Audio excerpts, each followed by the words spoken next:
yeah, if anybody wants to introduce themselves and tell us where you're dialing in from, that would be awesome.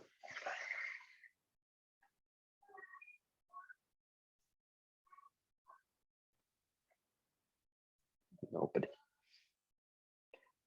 I get those. I'm in Kirkland near Seattle. It's 9 a.m. Pacific time here today. I can go. I am Jeev. I work at Freenome and I'm dialing in from the Bay Area. Nice to meet all of you. Fantastic. Same here. Thank you, Jeev. Sure. I'm Rahul. I'm dialing in from Cambridge, Massachusetts, machine learning engineer at Theorem. Nice to see you all. Same here, Rahul. Thank you. Now we have people from different places. That's good. Anybody else? I saw Bernhard. I'm gonna put you on the spot. Hey, Bernhard. Go for it. Introduce yourself, and we'll introduce more of you in a bit. Yeah, my name is Bernhard. I've been working with Flyte for the last 1.5 years. I think there will be a small slide also, so I don't want to repeat too much. Yeah. But yeah, super stoked to be here, and thanks for the great community work that you've been doing. Oh, thank you. Who else wants to go? Anybody else? Good morning. Oh, hey. This is Mike. I just joined the community, I don't know, Friday, just a couple of days ago. Yeah, so just we're a company does ML model monitoring and just looking at integration. So kind of keen to just learn more about the platform and kind of what you guys are up to. So it's pretty cool. Thanks for welcome to the community, Mike, and thank you for joining in. This is just to remind, this is just an open community sync that we do every other week on Tuesday morning, 9 a.m. Pacific time. So we are open to changing the time. So we do post all the videos on YouTube, and many people prefer to watch them on YouTube. But I do prefer active participation when people can come in. It really helps us figure out what are the right next steps, what we can focus on as a community, and so on. So again, as a call, I'm going to say this out, probably like a broken record. If you guys want to have this in a different time zone, different times, please recommend. There's no easy way to do this, but you can drop a message on Slack, just in general, or DM me, and we would love to accommodate. Because I know so many people are in Asia and various countries. All right, I think we can get started. It's 9:05. Let's do that. Sandra, do you want to go? I guess I'll start it, but it's June 28th, 2022. And thank you everybody for joining in for the Flyte Community Sync. Today's agenda, as usual, is we'll go through a few community highlights.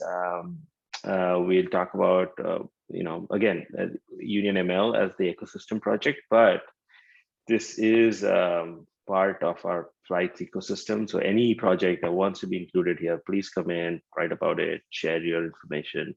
We would love to do that.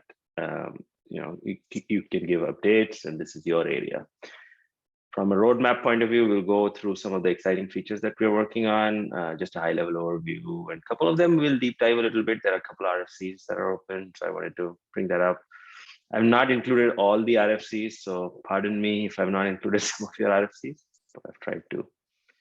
And then eventually we have 2 demos, and both of these are contributions within Flyte Kit itself or an auxiliary project. All right, from community highlights. So the community has been growing, and thank you again. We are extremely grateful for all of you guys trying out Flyte, giving it a shot and improving it every day by contributing to it. Every type of contribution is extremely important, whether it's documentation, code, blog, tweets even, right? One of our biggest, some members have really expressed that the biggest problem with Flyte is lack of awareness, and we really want to help the community to improve on that. So 3 things here. Well, we've been doing contributors for the month, and for this month, I guess it shouldn't be a surprise. Matthew Griffin with the awesome Pterodactyl SDK and the Dino Node.js SDK. David for his blog about pipelines and a documentation about plugins and Flyte, and also a couple contributions to Flyte CTL and so on. So David has been busy, and thank you, David, for your outstanding work. I know he cannot be here at this point because he worked from Japan, I think. Robert Everson from Lyft, and he's been adding support for ARM architecture. So the goal is that when you run workflows, you could target alternate hardware like ARM. And because of Docker's multi-architecture support, it should be pretty seamless.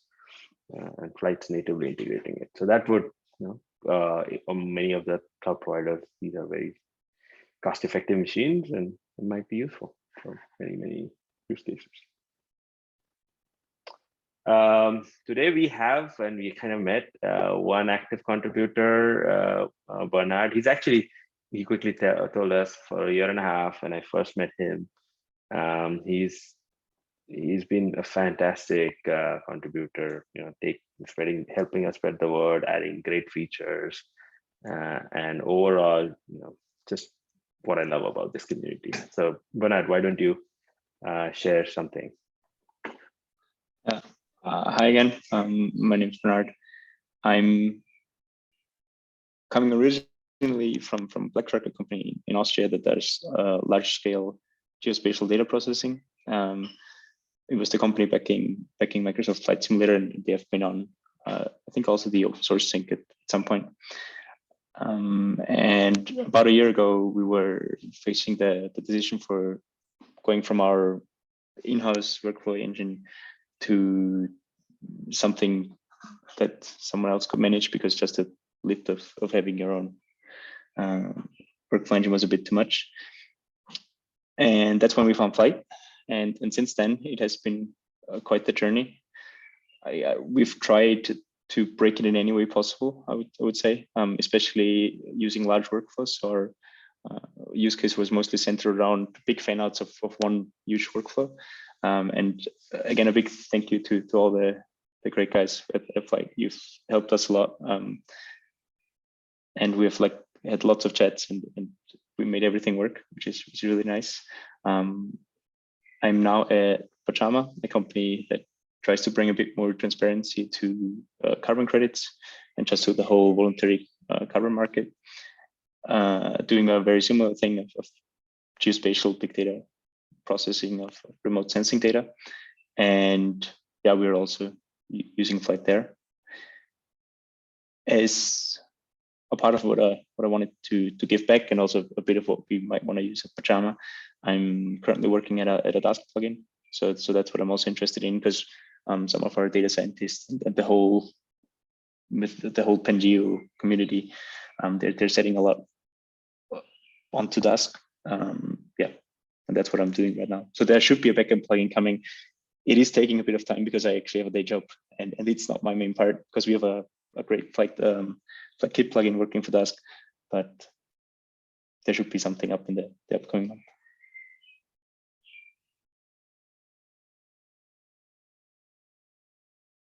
That's awesome, Bernhard. I had a question for you. So, why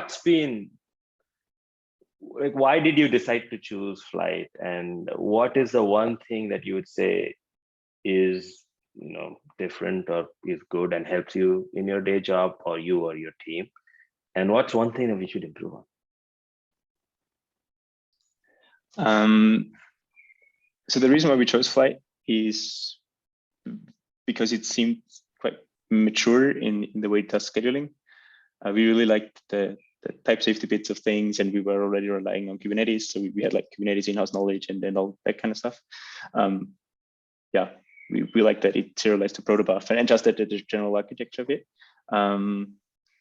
so far it has also been really stable to us. So when we could get things to work, they were like, on the Flyte side of things, on the scheduling side of things, if things don't go crazy wide on a task, on a workflow, that was great.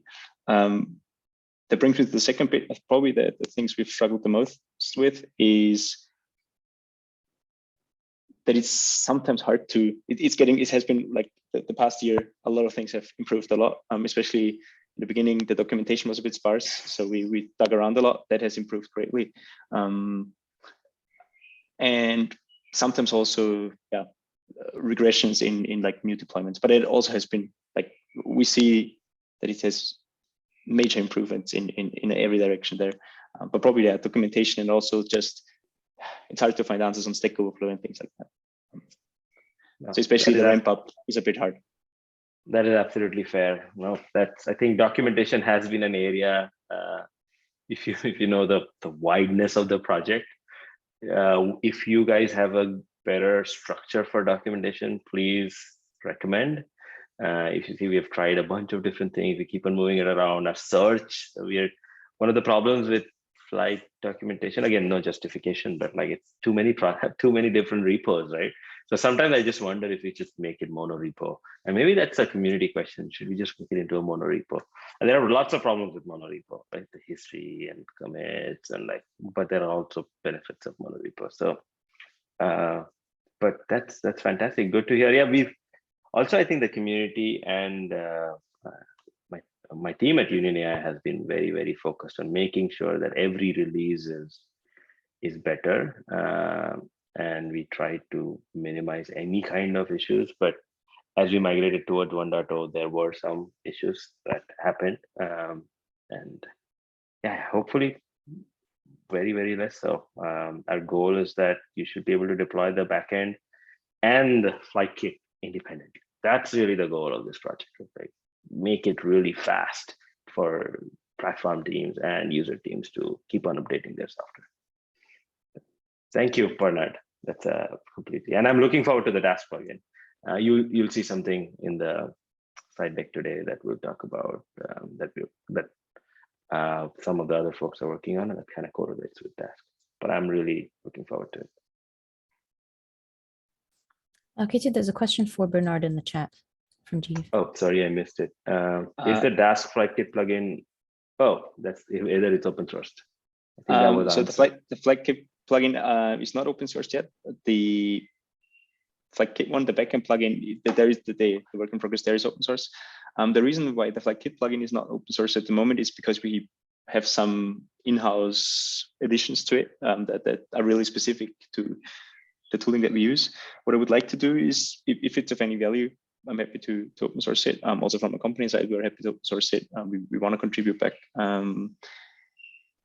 Probably we would like to give it a month or so more just to see how it performs, because we're currently ramping up the whole Flyte Plus Dask stack. And if that works, we're happy to put something out. It might be like a bit of a reduced version that our parts will be retracted, but then the general stack should stay. Yeah. Anybody open to contribute or collaborating with them? That would be awesome, because when there is another set of eyes, it usually becomes easier to get the right. It's mostly about the API. It's always about the API. Yeah, Jeev, I did have a couple of questions, but I can reach out offline. I don't want to derail the meeting. No, go for it. It helps a lot more people. Oh yeah, well, the simple question is like, is the Flyte kit plugin handling the management of the cluster and the auto scaling? Yes, it is. So at the moment, it's using the Dask operator that came out recently, and we're also quite closely in touch with I think Jacob Tomlinson, I think is his name, if I remember correctly, who is managing the Dask operator, and the operator is a bit of an experimental stage still. It's not 100% feature complete, but it's good enough for us. And so the Flyte kit plugin actually uses the operator to manage the cluster. So the whole life cycle is managed through the operator. Gotcha. And then does that mean that there is persistence across like task retries? So like if like the driver task got preempted or something like that, or got interrupted, when it starts back up on another process, like does it reuse the same DAS cluster, or like does it start from scratch? It would start from scratch. Okay, gotcha. Okay, cool. Good to know. Yeah, that's those are pretty important. I think like that's kind of where the Flyte like a Flyte plugin would really help, right? On top of like cool. Thank you. Fantastic. I think, yeah, I'll be talking about some roadmap items, and I think this plays really well together with what we're doing. So fantastic. Good to hear. All right, Sandra, next slide, please. Another important thing, and I think Ryan couldn't join, but I've seen him active on the channel. He's been helping people and like doing some fantastic work. I think he worked for the company called QRaft in Korea. It's a hedge fund from Korea, and yeah, they wrote a blog in Korean that explains. My Korean's a little weak, so I couldn't read it all, but you know, if anybody is willing to translate or is interested in taking a look at the Korean blog, please take a look. And thank you, Ryan. I highly appreciate this. As usual, we still have office hours. We're doing them every Wednesday, 7 a.m., 1:30 p.m., and 9 p.m. Pacific. I think the 9 p.m. one doesn't have as much attendance nowadays because I think the 1:30 one has taken over most of the folks from North America. Please let us know if the 9 p.m. one is useful, if you should continue having it. I'll be there most of the time. I don't mind having a chat. So.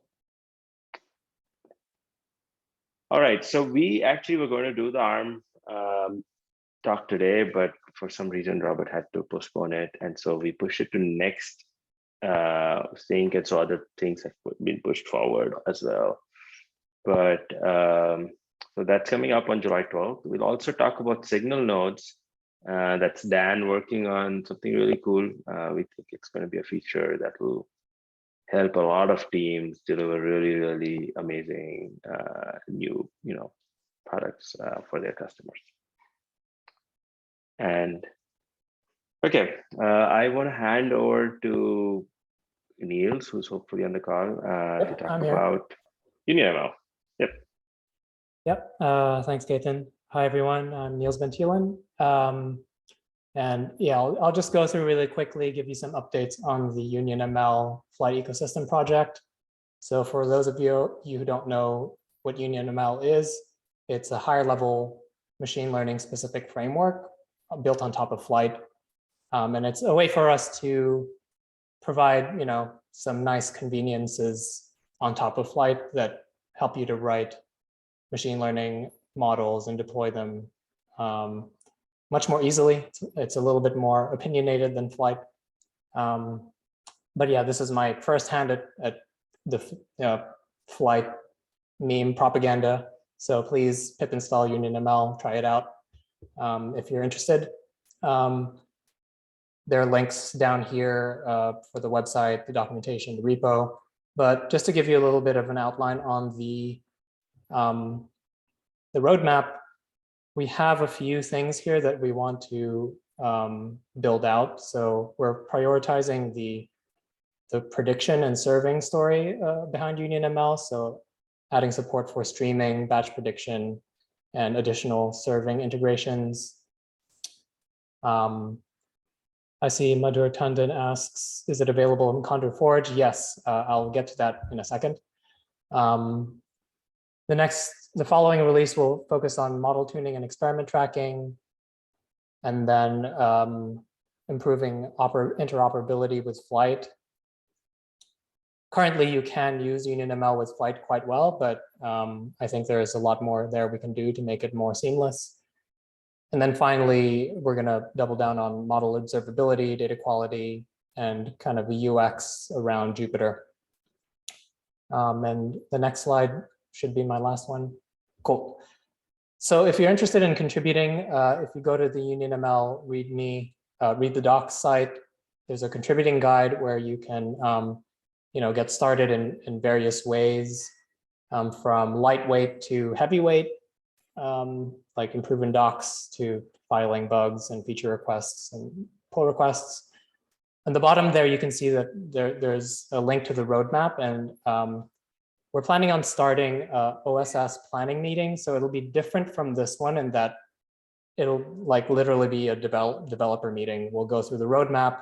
By default, it'll be myself and a few of the folks in the Union AI team, but we're going to experiment with just having an open standing meeting with that's open to the public. So you can participate, you can give your feedback, you can ask for features there, you can interact with us there. And if you want to fast track a feature on the roadmap, you can check them out in the issues link on the UnionML repo. You can join us for those planning meetings. The first one's going to be in July 6th.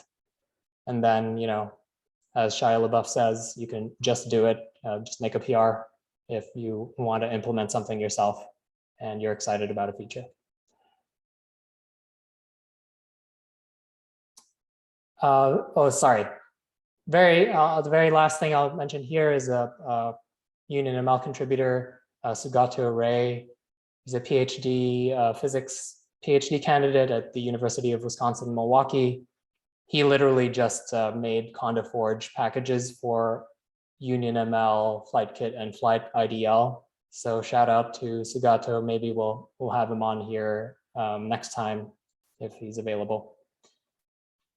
Absolutely. I think this deserves, this has been one of the most asked feature, at least for Flyte 2, the Conda Forge, and I think for UnionML, fantastic. We would definitely want to add him as a contributor of the month. So thank you, Sugato. And I think this answers Madhur's question. All right, roadmap. So what we're doing is, like, you know, we always try to do roadmap. This time we'll dive deeper into the roadmap because there are a couple of very interesting features, and we did you know, some discussions on Dask. So I want to just continue on that line. So one of the motivations, and I hope all of you folks have tried the Spark integration. If you have not, definitely try it from a UX perspective. And some people have said this. I like the Spark integration, right? But I you know, simply write the Spark code and Flyte will handle the cluster management, etc. But many people say, I do not want to write Spark. I want to write Python code. And so Ray or Dask are much better fits in that scenario. So what do we do? What happens in the Spark plugin is essentially when you write code, Flyte will bring up the cluster, and the way it brings up the cluster is use a Spark operator, or it could use just simple Spark submit to bring up the driver and the executor parts. And we are doing the same for Ray, and this is in collaboration with Spotify and ByteDance and Shopify, where essentially you can write a task with Ray code in there, and Flyte will bring up the Ray cluster. Now, this has another interesting property. If you run it locally, it will run it locally on a single node on your local laptops. If you set one environment variable, that's our goal, then it will automatically connect to a remote Ray cluster and send all your workloads to that remote Ray cluster. And Flyte will handle things like restarting, retrying, again, multiple Ray clusters across different executions. And even, but the actual management of the Ray cluster, which is, you know, increasing auto scaling and so on, is handled by KubeRay, which is a fantastic operator written by the ByteDance folks. And there's an RFC in progress for this, so definitely click on that and check through. Next slide, please. But there's a problem, right? Like now you have one Ray cluster, and for every new Ray job, you have to start a new Ray cluster. That's an overhead. So let's say, for example, we were doing some data pre-processing, and now you want to do training on it, and you want them to be two separate steps. That's the ideal workflow. But Ray uses this thing called the plasma store, which is a common out of core storage, which is actually one of the powers of Ray, right? And so if you tear down the Ray cluster and you bring it back up, the plasma store is completely torn down.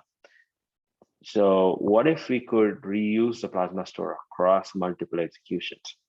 And this is what we wanted to solve and tackle within the Ray integration, or this is a general concept that we want to bring into Flyte, is essentially Flyte can handle resources at a workflow level, and it can bring up these clusters and pass them down to every task. And it can be done implicitly based on name matching. So for example, on the right-hand side, if you see the example, the WF workflow has resources R1 and R2. They could be Ray clusters, or they could be Spark clusters eventually, or Dask clusters, and so on. And then as T1 requires a Ray cluster, that's implicitly passed in. It's based on name matching. And if there is a sub workflow that needs a Ray cluster, that will be implicitly passed in. If you don't want to implicitly pass, then you can also say don't implicitly pass. So this allows us to create multiple different ways of managing Ray clusters, and the Ray cluster lifetime in this case is bound to the lifetime of the workflow. Now, an interesting question is what happens if the Ray cluster crashes? Flyte will manage to bring it back up, and but there are some problems that we have heard from community folks about running multiple tasks on the same, or reusing Ray clusters. So that's why we have put this in phase 2. But we think this idea has a huge merit for all different types of big data or compute intensive workloads. And this will be available in the core. And this should be reusable across Dask too. And we just heard from Bernhard that he's working on Dask. The same sort of phases should be available in Dask eventually. Next one. A second big feature that we're working on is signals and sleep. And I think Dan will cover this in more detail, but I just wanted to give a little bit of a teaser. So a question that you often ask is, let's say you have a workflow and you want to pause for an external input, maybe it's manual or a system provided input. I think of the cases where you want to have an approval workflow. A very easy way to visualize this is expense processing. So you want to do expenses and you want to stop in between for arbitrary amounts of time till somebody comes and approves your expenses. Maybe writes a note, maybe sends some other data or changes the value, and then it goes on. So that's one type of an example. Another one is like maybe you want approval gates for doing, deploying your machine learning models to production. So for example, one thing that we have seen in the past is a population split experiment where people will deploy a model for X percentage and then wait for somebody to actually approve before it goes to 100% or aborts the deployment. And then you may want to pause for an arbitrary period of time between consecutive steps. So it's like startup, workflow, and then sleep for hours. And all of this needs a lot of UI interaction, right? This makes sense only when it kind of works as a unit. So you should be able to provide inputs to the UI or the web API. So a solution for this is we are going to add gate nodes to workflows, and gate nodes can be opened by external signals, or they can be timed. And I'll give you an example of this in the next slide. So let's take an example of creating a signal that has an external input. In the right-hand side top, that's one of the these are the proposals for the API. So you could introduce a new special task called flight.wait, which has a timeout, of course, and you can say you're waiting for a signal, and it's a named signal which can accept an arbitrary input type. Now, this type could be not input type, sorry, this is the signal type. And it could still accept inputs that it can show in the UI and so on. What experience here would be is that you would go to Flyte Remote. If you go to the third example at the bottom, you go to Flyte Remote, you'll give it the execution name, give the signal name, and express the value as a dictionary. And if that execution's active or running, then it'll get the signal and it'll unblock and settle. Another option is just to introduce a new concept, just like sleep, right? Flyte.sleep for X number of hours or minutes or seconds, and it'll sleep for that, or days even, and it can sleep for that period of time. The persistence within Flyte should allow you to last for as long as you want. These workflows can last forever. And because of the immutability guarantees, a workflow will not be changed in midair. Next slide, please. So how is this done? This is done using a new node type within Flyte. For those who are interested, Flyte has a bunch of node types. One of them is a task node that runs your tasks. One of them is a branch conditional node. Another one is dynamic, so tasks that actually split into multiple tasks. And another one is sub workflow, so nodes that have workflows underneath. We're going to add one more, which is called the gate node. And this is explicit where whenever users use a FlyteKit side API or in FlyteKit Java, in all other languages, it all transforms into one single representation, which is called the gate node. And the gate nodes they follow the same data dependency or task dependency pattern that you express in the code, and Flyte Propeller, when it encounters a gate node, waits for a signal, and the signal is actually sent through the central control plane on Flyte admin. Now, this signal can be sent through Flyte console, so there's going to be work to be done in Flyte console that has an UI that shows you there's an approval waiting, or you can put an input, and that will be included. And of course, everything in Flyte is always through an API also. So there is an API. Now you could use FlyteKit Remote or just use the gRPC RESTful API to trigger the signal. And because the signals are stored in a persistent database, all of this is recoverable and everything is captured as a history with an audit trail. Next, please. Please comment, like, subscribe on the issue and the RFC. There's a PR as well. And the PR is with the backend side. This is in progress, so please comment. I think this is going to be a we've heard about multiple use cases from multiple different teams. If you think this is useful to you, let us know. If you think there are some other modifications that we could do, please let us know. We would love collaboration on this. Thank you. Yeah, and there's more. Of course, I wanted to give you a teaser on a couple of features, but we found that web API plugins that have extremely long synchronous runtimes can slow down Flyte. So we are going to allow them to be run asynchronously, and this allows us to scale to arbitrary number of web API plugins. And this was discovered by Spotify, so thank you. And we are working with them. Also, there's work going on user documentation in the UI itself. And of course, Flyte Deck was released in the last release. If you have not checked it out, please check it out. It allows you to write custom renderers so that if you're using, let's say, a data frame and you want to show the distribution of your data or capture the distribution of your data, you can do that in a static way, and it's always stored and shareable, etc., etc. All the Flyte Deck properties can be done by simply adding one function. So we highly recommend adding Flyte Deck, and I think this is one place where community can really help. So thank you.